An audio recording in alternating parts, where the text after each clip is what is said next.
My name is Isaac, founder of Covenant Garage. I'm standing in an empty engine bay in the middle of the night because I have 2 jobs and I'm a college student and I don't get home till the sun's down. But I am on a mission to buy a supercar component car in the next 10 months before I turn 20, or I will make myself go homeless. And I will also make myself go homeless if I fail to hit 5,000 YouTube subscribers within that same amount of time. But that is not why you are here. You are here to learn about the coolest, most underrated, most unloved motorsport of all time. Hill climb racing is just one of those sports that cannot seem to gain the spotlight that it deserves, while other motorsports like drifting and drag racing continue to accelerate on the growth curve and continue to dominate the motorsport industry. Hill climb racing began in 1900 in America, that is, at New Jersey Eagle Rock, and it was the first kind of recognized, official, put together hill climb event. And later in 1916, it led to the development of the first annual and by far most popular hill climb event in the world, Pikes Peak, also known as the Race to the Clouds. From there on out, they continued to have a steady, slow, and progressive growth until the 1960s and 80s, dubbed the Golden Era. This was when hill climb racing was at its all-time high, and it had very famous drivers, multiple companies emerging for the sole purpose of producing time or hill climb cars, kind of like Lancia was for World Rally Championship. We had cars like Gould, I have no idea if that's how you say it, Gould, and Pilbeam emerging to build hill climb cars, which is so cool. Unfortunately, some of these brands died out, and this motorsport began to lose some popularity after the golden era as we moved into the 90s and 2000s. It didn't go away by any means. It did have a firm enough foundation to stick around.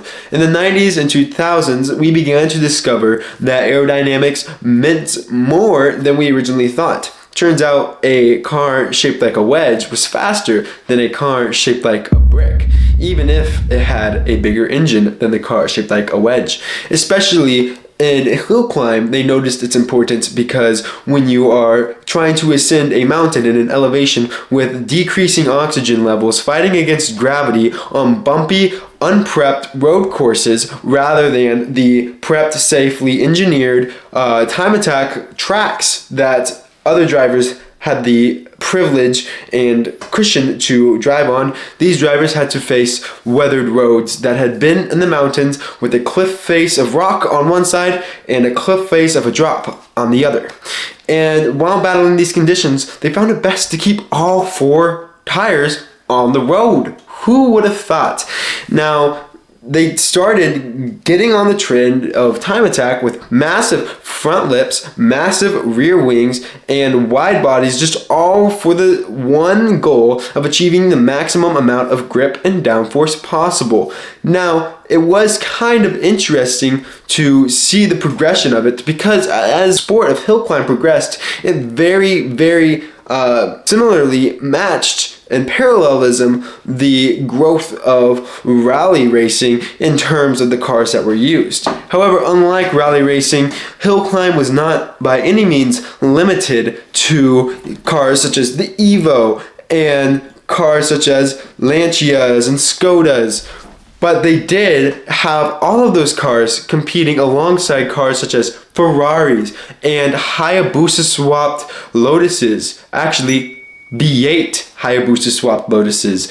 If you're wondering how that's possible, they took 2 heads from Hayabusa motorcycle motors and put them on a V8, so it made an 11,000 RPM naturally aspirated V8. It's one of the most popular and dominating cars right now in the hill climb industry. But we had cars like that racing alongside cars like Skodas.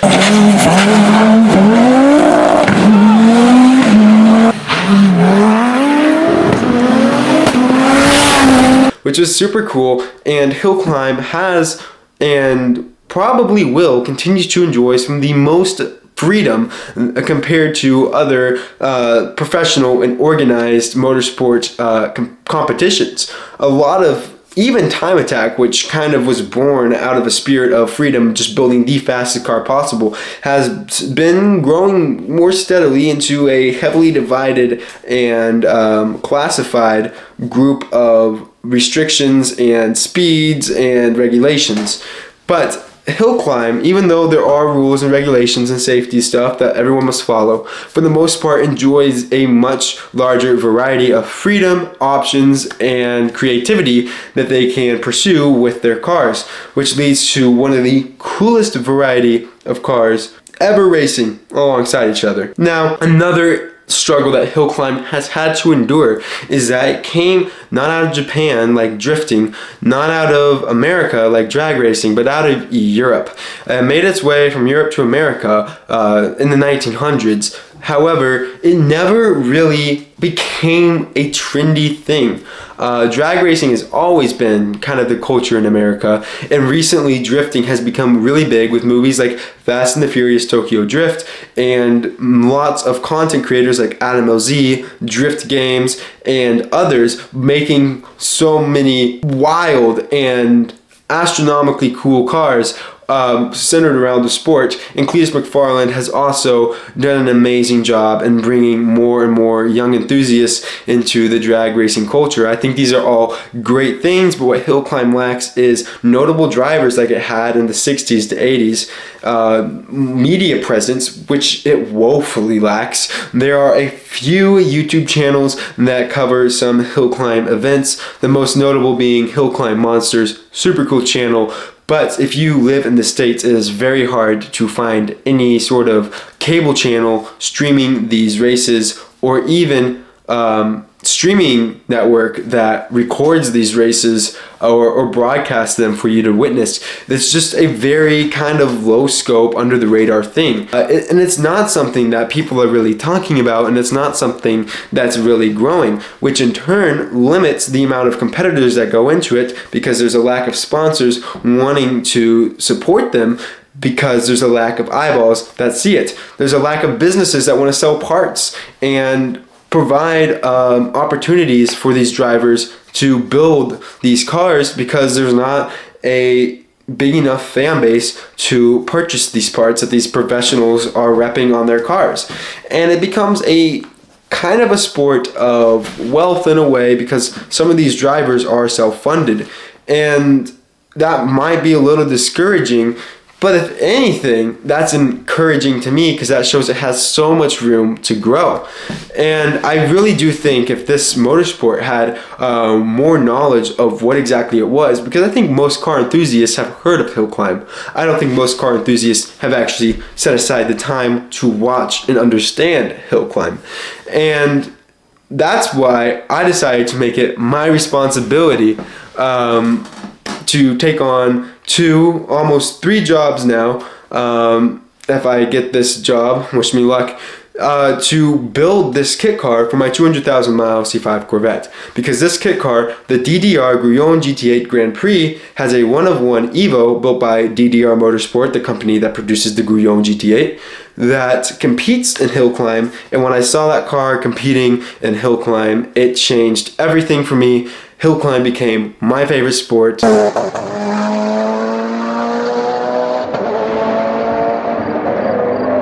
It became a car that I had to have, so I could make my own version and hopefully bring some media presence to this super underrated motorsport.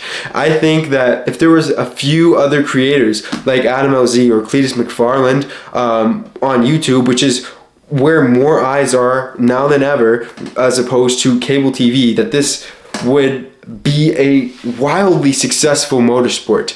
Now, another thing geographically that does hurt the Americas for hill climb is that Midwest especially lacks heavily mountains. There's a lot of land and acreage in America that is flat, barren, or deserted.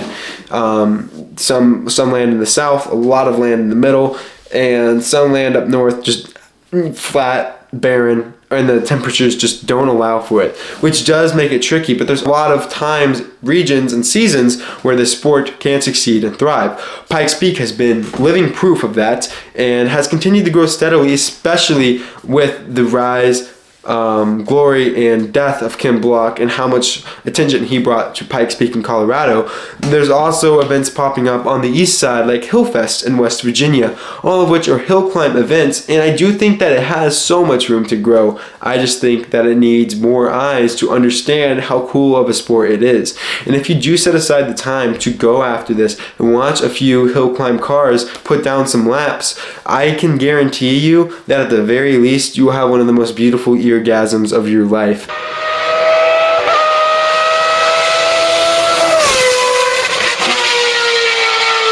It is seriously one of the coolest sounding motorsports, and it's also one of the most fun to watch just because of the stakes.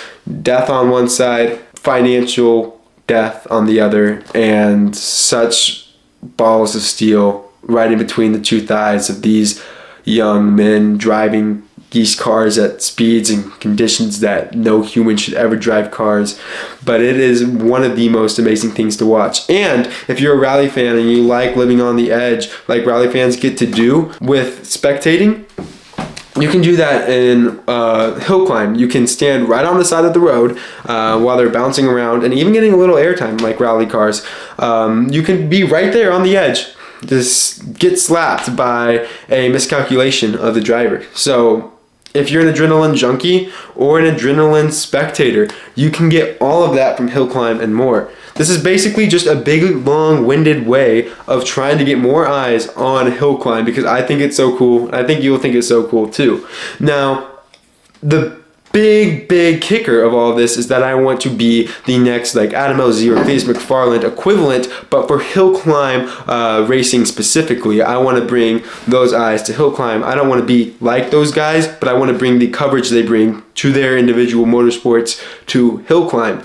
And I want to build a family of Christian car enthusiasts, most importantly, and that's my biggest priority. And if any of that at all sounds interesting to you, and I'm sorry for how long-winded and unorganized these thoughts are, it would mean the world to me if you'd subscribe. And if you don't want to subscribe, or if I just did a terrible job, please let me know all the ways you think I can improve in the comments below. I read all my comments, and I really try to take them all into consideration and make my videos better every single time for you guys so that I can make them more entertaining, more educational, and more organized because I am a scatterbrain. Thank you all so much for watching Children of the Covenant. I love you all, and I'll see you next time. Stay blessed.